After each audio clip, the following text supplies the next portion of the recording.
வணக்கம் நேயர்களே, இது ஷர்மிளா டாக்கீஸ். நான் உங்கள் டாக்டர் ஷர்மிளா. இன்னைக்கு நம்மளோட சிறப்பு விருந்தினரா இணைஞ்சிருக்கிறாரு பொருளாதார நிபுணர் திரு வெங்கடேஷ் அத்ரேயா அவர்கள். சார் வணக்கம். வணக்கம். மாசம் பாத்தீங்கன்னா 1ஆம் தேதி ஆச்சுன்னா கரெக்டா பாஜக அரசாங்கம் அதுக்கு ப்ரீவியஸ் மந்த் எவ்வளவு ஜிஎஸ்டி கலெக்ஷன் ஆச்சு அப்படிங்கறத வந்து வெளிப்படையா சொல்லுவாங்க. அதுல ஒரு பெருமை வேற அவங்களுக்கு உண்டு. இந்த மாசம் வந்து ரெக்கார்ட் ஹை கலெக்ஷன் நடந்திருக்கு அப்படின்லாம். ஆனா இந்த மாசம் ஜூலை 1ஆம் தேதி பாத்தீங்கன்னா இப்படிப்பட்ட ஒரு விஷயம் வரல. என்ன அப்படின்னு கேட்டா, இனிமேல் ஜிஎஸ்டி எவ்வளவு கலெக்ட் ஆச்சு அப்படிங்கிற டீடைல்ஸ் வந்து கொடுக்க மாட்டோம். கிராஸ் ஜிஎஸ்டி எவ்வளவு கலெக்ஷன் ஆயிருக்குங்கிறத மட்டும் தான் சொல்லுவோம் அப்படிங்கிற ஒரு அறிக்கை அரசாங்கத்து தரப்புல இருந்து சொல்லப்படுது. இது ஏன்னு நினைக்கிறீங்க? அதாவது இந்த கடந்த மாதங்கள்ல பல மாதங்களாக வந்து அவங்க இந்த ஜிஎஸ்டி கலெக்ஷனை கொண்டாடுறாங்க பாருங்க. அதுவே ஒரு துயரமான சம்பவம். ஏன்னா அடிப்படையில ஜிஎஸ்டி என்பது மறைமுக வரி. நீங்க என்ன பண்ணீங்க 2017 ஜிஎஸ்டி கொண்டு வரும்பொழுது, அதுவரை ஒரு ஆண்டுக்கு விற்பனை மதிப்பு 2 கோடிக்கு அதிகமா இருந்தாலும் 1.5 கோடிக்கு அதிகமா இருந்தால் மட்டுமே நீங்க எக்ஸைஸ் குள்ள கொண்டுருவீங்க. அது 20 லட்ச ரூபா குறைச்சுங்க. ஏராளமான சிறு குறு தொழில்முனைவோர் வியாபாரிகளை இந்த வரி வலையில் சிக்க வைத்து ஒரு பெட்டி அஃபிஷியல்ஸ் மூலம் ஹாரஸ் பண்றதுக்கான ஒரு களத்தை உருவாக்கி கொடுத்தீங்க. ஆகவே ஜிஎஸ்டி என்பது அடிப்படை ஒரு மறைமுக வரி. இது வந்து அப்படி பரிசோதிக்க கூடாது. இது பண்ணதுனால பலரும் வந்து தொழில் பண்றாங்க, ஒரு ஜாப் ஒர்க் பண்றாங்க, பண்ண முடியாம இருக்காங்க. அவ்வளவு கிடையாது. இன்புட் டாக்ஸ் ரிசிப்ட்லாம் கிடைக்காது எல்லாருக்கும். ஸோ அடிப்படையிலே இது ஒரு தவறான உணவு என்பதுதான் என்னுடைய கருத்து. ஜிஎஸ்டி என்பதே திரும்பி வரியே பொதுவாக பேசுறாங்க. நான் கேட்கிறேன், இந்த எலெக்ஷன் கேம்பெயின் வந்து ஊட்டுறதுக்கு பொழுது சாமி பெற்றாலும் ஒரு ஸ்பீச் அவங்க விவாதிச்சாங்க. அவரு சென்சிபிளா சொல்லியிருந்தாரு, நிறைய பெரும் செல்வந்தர்கள் அவங்க 2% வெல்த் டேக்ஸ் போட்டா அது நல்ல விஷயம் தாங்கிற மாதிரி அந்த நாடுகள் கருத்துக்கும் சொன்னாரு. இந்தியா கூட போடணும்னு ஒரு சொல்லலை. ஆனால் இந்தியாவுக்கு போடணுங்கிறதான் கரெக்ட். ஆனால் வரி என்று சொன்ன ஜிஎஸ்டி மட்டும் பேசுறாங்க. உண்மையிலேயே அரசுக்கு வரி வருமானம் தேவை என்றால் அதை பெரும் செல்வந்தர்களிடம் வசூலிக்க வேண்டும். வெல்த் டாக்ஸோ இன்ஹெரிட்டன்ஸ் டாக்ஸோ எஸ்டேட் டியூட்டியோ நெறிமுறைப்படியே நீங்க வந்து ஒரு முதலாளி லாபம் ஈட்டினாலும் ஒரு ஸ்பெஷல் திறந்திருக்கு சொல்றீங்கல்ல, அவர் பையனுக்கு திறந்துக்கிட்ட அவசியம் இல்லையே. அப்போ அவர் இறங்கும்போது ஒரு போதி சொத்து அரசுக்கு நாட்டுக்கு வருவதில்லை. அப்போ இந்த அடிப்படை விஷயங்கள் வந்து அசதிடுவாங்க. அவங்க எல்லாம் ஓடி போடுவாங்க, அது முதலீடு செய்ய மாட்டாங்க. சாப்பிடாமலையும் பண்ணுத இருக்காங்க, முதலீடு பண்ணிதான் அவங்க ஏன்னா குறைஞ்சா போது அவங்க நல்ல லாபம் வரலையா இருக்கு. ஒரு 2% ஒன் டைம் வெல்த் டாக்ஸ் கூட கூடாது என்று கடவுளாக இருக்கப்பட்ட பிரதமர் சத்தம் போட்டுக்கிட்டே இருந்தார். இதுல நியாயமே கிடையாது. இது வந்து discussion should be not only about something like GST. GST முக்கியம் தான். உங்களுக்கு தெரிவிக்க நம்ம பேஸ் பண்ணியாலும் மாநிலங்களுக்கு வந்து அதில் சவால்கள் இருக்கு. பட் எதை பொறுத்தவரையில் நீங்கள் முதல்ல சொன்னீங்க பாருங்க, ரொம்ப வெளியே மூச்சு நிறைய வந்துருச்சுன்னா அரசாங்கம் வந்து நம்ம வந்து வாட்டுறதுன்னு யாரும் நினைக்க போறாங்க? எதுவும் வாட்டப்படுற கூடி மட்டும் நினைப்பாங்க. பட் செல்வந்தர்களுக்கு என்ன கஷ்டம்? அவங்க பாதிக்கப்பட்டு போகுது. சாதாரண மக்கள் ஆறு நீங்களும் அதை வந்து எலெக்ஷனுக்கு முன்னாடி எந்த ஒரு இம்ப்ரெஷன் கிரியேட் பண்ண விரும்புகிறாங்கன்னா, அங்கே பாருங்க எவ்வளோ எஃபிஷியண்டாக பண்ணுறோம், அங்கே நெறிமுறைப்படுத்திட்டோம், இந்த மெத்தட் கலெக்ஷன் ரெவன்யூலாம் இம்ப்ரூவ் பண்ணிட்டோம், அதனால தான் எவ்வளோ வருது, ரேட்ஸ் கொஞ்சம் மாற்றிட்டோம், அப்போ இது எங்களுடைய சாதனை, இந்த கேடு கட்ட முந்தைய அரசுக்கு இதெல்லாம் தெரியல என்ற பாணியில் அவங்க பேசியிருப்பாங்க. ஸோ இப்போ அது அவங்களுக்கே ஒரு திருப்பி ஒரு பூமராங்க ஆயிடுச்சு. ஏன்னா இவ்வளோ கலெக்ட் பண்ணுறாங்களே அப்படின்னு மக்கள் நினைக்கிறதே ஆயிடுச்சு. But the discussion should not be only வரின்னு வரும்பொழுது ஏழைகளின் மக்கள் என்ன கட்டுறாங்க கொடுக்குறாங்க, செல்வந்தர்கள் கொடுக்குறாங்க, எத்தனை ஒரு அண்டர்ஸ்டாண்டிங் அது அவசியம். நீங்க சொன்ன மாதிரி ஒரு பக்கம் ஜிஎஸ்டி கலெக்ஷன்ல பாத்தீங்கன்னா பெரும்பாலும் கான்ட்ரிபியூட் பண்றது the bottom 50% அப்படிங்கறது ஒரு நிறைய தரவுகள் நம்ம பார்த்திருக்கோம். இன்னொரு பக்கம் இந்த மாதம் வரக்கூடிய அறிக்கையில பாத்தீங்கன்னா ஸ்டேட் வைஸ் கலெக்ஷனை வந்து அவங்க வெளியிட்டு இருந்தாங்க. இதனால ஒரு பிரச்சனை வருது. இப்ப தமிழ்நாடு, கேரளா, கர்நாடகா போன்ற மாநிலங்கள் எல்லாம் சொல்றாங்க, நாங்க வந்து 1 ரூபா கொடுத்தோம், எங்களுக்கு 29 பைசா தான் திரும்பி வருது அப்படிங்கிற ஒரு நேரட்டிவ் வந்து எலெக்ஷன்ல பாஜகவுக்கு எதிராக பெரிய அளவுக்கு வந்து மக்களை வந்து பாதித்தது அப்படிங்கறத நம்ம பாக்குறோம். ஒருவேளை இந்த மனசுல வச்சுக்கிட்டுதான் இப்போ ஸ்டேட் வைஸ் கலெக்ஷன் தான் வெளியிட்டா ஸ்டேட்ஸ் எல்லாம் வந்து கேள்வி கேட்க ஆரம்பிக்கிறாங்களே, அப்ப மாநிலங்களுக்கு இது தெரிய வேண்டாம்னு நினைச்சு மறைக்கிறாங்களா, இல்ல மக்களுக்கு தெரிய வேண்டாம்னு இதை மறைக்கிறாங்க? இதை சுற்றி அதிகமாக விவாதம் நிகழ்வதை அவர் விரும்பல. நீங்க சொல்ற பாயிண்ட் கரெக்ட். மாநிலங்கள் வந்து இந்த விவரங்களை பயன்படுத்தி பாராளுமன்றத்தில் கேள்வி எழுப்பலாம். எழுப்புவாங்க. இப்போ இருக்கிற பாராளுமன்றத்தில் அவங்க மைனாரிட்டியா இருந்தா கூட அவங்க ஒண்ணுமே மாறாத மாதிரி தான் பிஹேவ் பண்ணிட்டு இருக்காங்க. ஆனா எவ்வளவு நாளைக்கு அப்படி அது ஒரு பிஹேவியரை சகித்துக்குள்ள மக்கள் ஒரு கேள்வி இருக்கு. But both points are correct. இது ஒன்று ஜிஎஸ்டி பாய்க்குமா ஒரு நிறைய வரி போடுறவங்க ஃபீலிங் வரும். அவங்க என்ன விளக்கம் கொடுக்க வேணாம், இண்டஸ்ட்ரியில இருந்து ரேட்ஸ் குறைச்சிட்டாங்க, கலெக்ஷன் இம்ப்ரூவ் ஆயிடுச்சு, இப்படி ஒரு ஒரு கதையானது ஓடி. பட் அட் த மோமெண்ட் இன்னைக்கு தேதியில அரசு அரசியல் ரீதியாக நம்ம ரொம்ப வரி போடுற மாதிரி தோற்றம் வரக்கூடாது என்பதும், அதுமாரி மாநிலங்களுக்கு ஒரு ஆயுதத்தை கையில் கொடுத்துடக்கூடாது என்பதுமாக ஒரு பிக்சர் கிடைக்குது. பட் எப்படியும் அரசுடைய அபிஷியல் டேட்டா சோர்ஸஸ் தான் இருக்குதான் இருக்க போது. அதனால நீங்க ஒரு ப்ரெஸ் கான்ஃபரன்ஸ் போட்டு ரிலீஸ் பண்ண மாட்டீங்க. ஏன்னா ப்ரெஸ் கான்ஃபரன்ஸ் போட்டு ரிலீஸ் பண்ண நியூஸ் ஆகிடும். இப்போ நீங்க மட்டும் ரொட்டீனா கவர்மெண்ட்டுடைய சைட்ல போடுங்க. எங்க மாதிரி பொருளாதாரங்களும் அவங்க பார்த்து எடுத்து அதை பத்தி பேசப்போம். பட் ப்ரெஸ் கான்ஃபரன்ஸ் பாருங்க, இமீடியட் இம்பாக்ட் எல்லா மீடியா பிக்கப் பண்ணுறது, ஃபிளாஷ் பண்ணுறது. So that was what they want to avoid. But இதே ஆட்கள் செலிப்ரேட் பண்ணாங்க. ஏன்னா ஆட்கள் இவங்க செலிப்ரேட்டும் பண்ணாங்க. ஆஹா, பார்த்தீங்களா எங்க ஆட்சியில எவ்வளவு காசு தெரியுங்க, ஆரம்பத்தில் வரல அப்படிங்கிறத நம்ம சொல்லிட்டு இருக்கோம். ஆரம்பத்தில் அவங்க மிஷினரி எஃபெக்டாக ஒர்க் பண்ணல அப்படின்னு சொல்லியிருக்கோம். பட் ஜிஎஸ்டி அதிகரிப்பது என்பது அரசு சாதனையாக பார்க்கவே முடியாது. அதுக்கு பதிலாக அரசு வீரங்களை நிறுத்தி வெறும் சொத்து வரி, வாரிசு வரி போட்டு அந்த வளங்களை மக்களுக்கான தேவைகளுக்காக முதலீடுகளுக்கு பயன்படுத்தினா ஆரோக்கியம், கல்வி, கட்டமைப்பு அப்படி செஞ்சா நல்லா இருக்கும். இதுதான் எனக்கு. நான் ஏற்கனவே சொன்ன மாதிரி இந்த மாநிலங்கள் அளவுல நாங்க ₹1 கொடுக்குறோம், ஆனா 29 பைசா தான் திரும்பி வருது அப்படிங்கிறது மக்களிடையே ஒரு பெரிய பாதிப்பை கடந்த தேர்தலில் ஏற்படுத்திச்சு அப்படின்னு பார்த்தோம். 2 நாள் முன்னால சமூக வலைதளங்க இன்னொரு செய்தி வைரல் ஆகுது. அதாவது வைரங்களுக்கு எல்லாம் 1.5% தான் ஜிஎஸ்டி போடுறாங்க, ஆனா ஹெல்த் கேர் இன்சூரன்ஸ்க்கு 18% ஜிஎஸ்டி போடுறாங்க. அப்ப கவர்மெண்டோடைய ப்ரையாரிட்டிஸ் எங்க இருக்கு, யார காப்பாத்துறதுல இருக்கு அப்படிங்கிற ஒரு கேள்வியும் வந்தது. 3வது முறை மோடி ஆட்சி அமைச்சிருக்கிறாரு. 3வது முறை நிர்மலா சீதாராமன் திரும்ப பினான்ஸ் மினிஸ்டரா உட்கார்ந்து இருக்கிறாங்க. இந்த பீரியட்ல ஏதாவது ஜிஎஸ்டி ரிஃபார்ம்ஸோ எதையாவது எதிர்பார்க்கலாமா கவர்மெண்ட் சைட்ல இருந்து? நீங்க என்ன நினைக்கிறீங்க?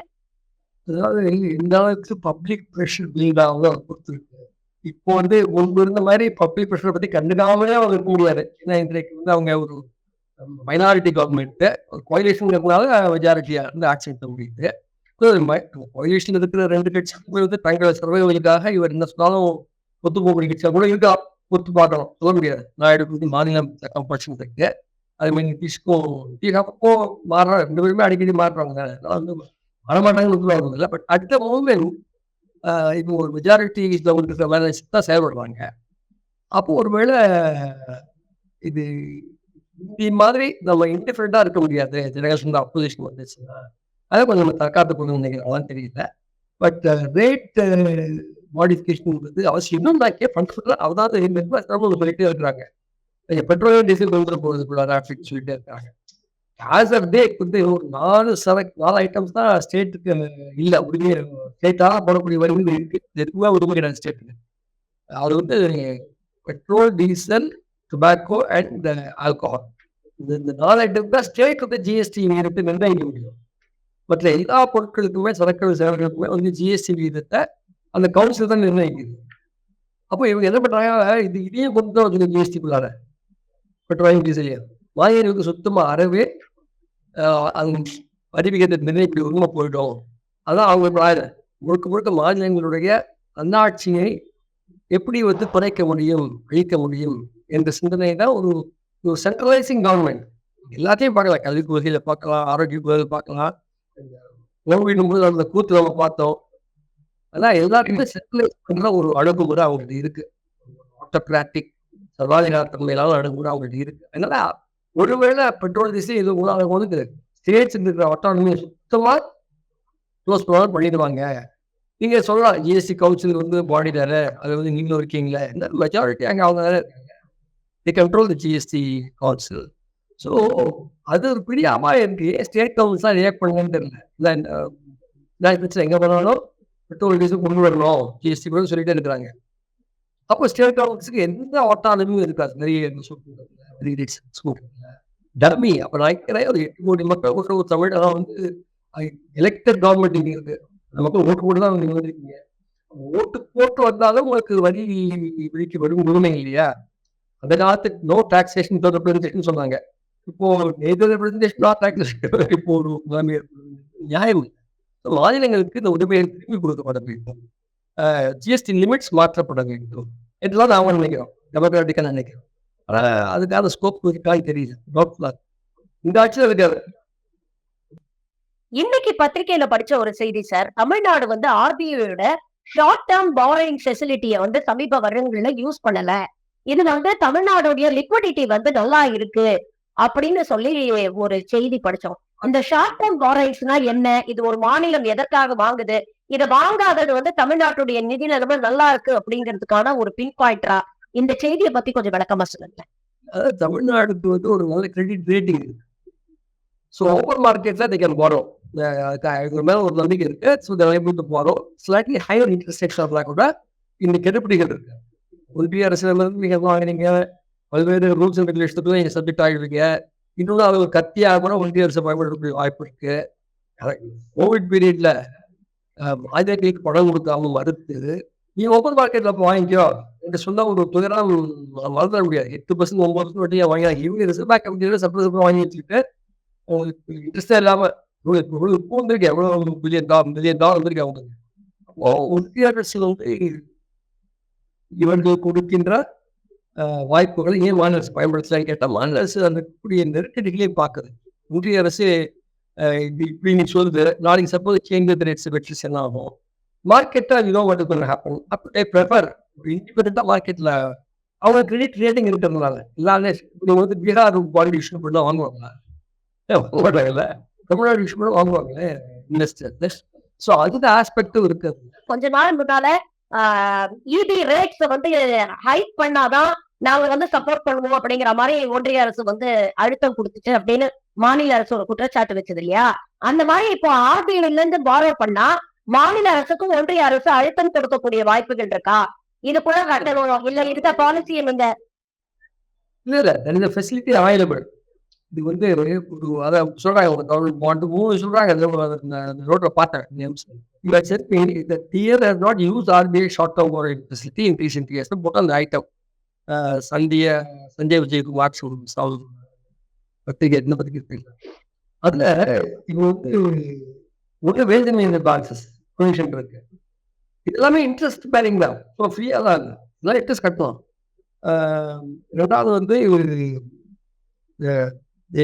கேன் பை ஸ்பெகுலர் வாங்கி யூஸ் பண்ணலாம் நெசசரி அப்படின்னு இருக்கு. பட் எதை பார்த்தீங்கன்னா தமிழ்நாட்டுக்கு வந்து மார்க்கெட்ல நல்ல ஒரு credibility இருக்கிறவங்க they're able to get people to invest. Companies வராங்க, they have to invest. So your borrowing requirement are correspondingly less, and you're able to convince lenders to lend you money outside the government banking system. So they don't depend on it. It's a right they should be entitled to, and those rates should be changed. There's a consultation. All these things are arbitrarily fixed by the government of India or RBI. RBI வந்து பெரிய டெஸ்டிக்கு ஒரு suppose கொடுத்தாங்க government of India. ஸ்டேட்டுக்கு ஒரு பைசா கொடுத்தாங்க, ஏன் கொடுக்கல? ஏன் அவன் கேட்க மாட்டேங்கிறான்?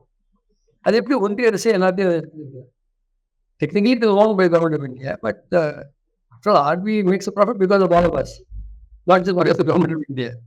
So நிறைய சென்ட்ரல் ஸ்டேட் ஃபைனான்சியல் ரிலேஷன்ஸ்ல பேசிக்காக ஒரு கேள்வி எழுப்ப வேண்டியது. அதுக்கான வாய்ப்பு கிடைக்க மாட்டேங்குது. அது எடுக்கிறதுக்கே வாய்ப்பு கொடுக்குறது இல்லை. இதனால வந்து நம்ம மற்ற பிரச்சனைகளை பேசுறோம். ஒரு 10 வருஷமா வேற என்னோட பேசிட்டு இருந்தோம்.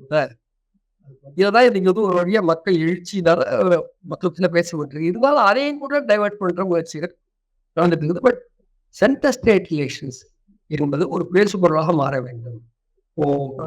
இடத்துல தமிழக ஆட்சி அதை சொல்லிட்டு இருக்கு, கேரளா சொல்லிட்டு இருக்காங்க. இப்படி இது நாடு தழுவிய அளவில் இந்தியா பூரா பல மாநிலங்களே ஒன்றிணைத்து இந்த பயணத்தை நடப்பது. ஐசக் என் நண்பர் தாமஸ் ஐசக் வந்து கேரளா ஃபைனான்ஸ் மினிஸ்டர் ஆகும்போது நாங்கள் பல கூட்டங்கள் அவர் ஆர்கனைஸ் பண்ணுறாரு சென்ட்ரல் ஸ்டேட் ரிலேஷன்ஸ்ல வித் அதர் ஸ்டேட் கவர்மெண்ட். ரொம்ப நல்லா விவகாரம் வந்து காங்கிரஸ் ஸ்டேட்ஸ் வர அது பிஜேபி வர மாட்டாங்க, மற்றவங்க வந்தாங்க. ஸோ வரக்கூடிய பீரியடில் மிட்டாம 17 ஸ்டேட்ல எலெக்ஷன்லாம் வருது.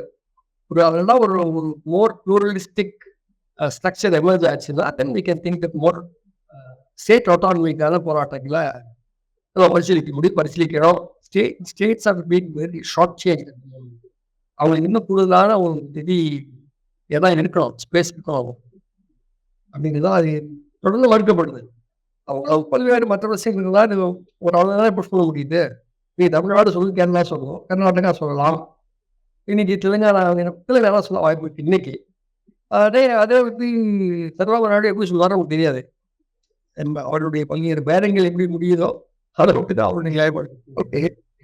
ஓகே, பார்ப்போம். I think we should move towards a more democratic center state relations. பல விஷயங்களை இன்னைக்கு எங்களோட பகிர்ந்துக்கிட்டீங்க. உங்க நேரத்துக்கும் கருத்துக்களுக்கும் மிக்க நன்றி சார். Thank you very